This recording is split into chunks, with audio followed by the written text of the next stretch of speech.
கண்களை மூடி பக்தியோடு நாம் ஜெபிப்போமாக.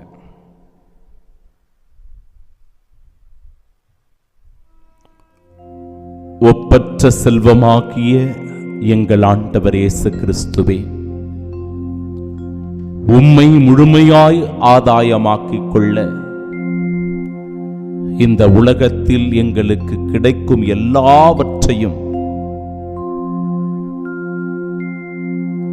உமக்கு அடுத்த நிலையில் நாங்கள் வைத்து பார்க்கவும், உம்மையே முதன்மையான ஆதாயமாய் உரிமையாக்கிக் கொள்ளவும் வரம் தரும்படியாக ஜெபிக்கின்றோம்.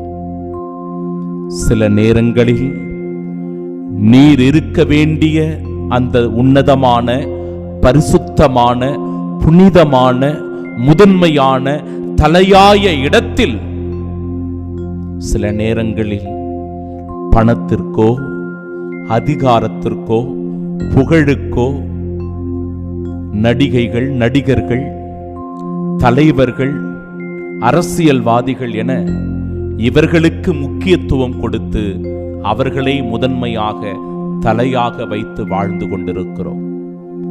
தகப்பனே, செய்கின்ற எங்கள் தவறுகளுக்காக மனம் வருந்தி மன்னிப்பு கேட்கிறோம்.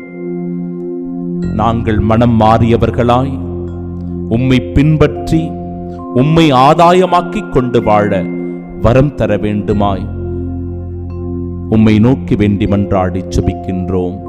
ஆமென்.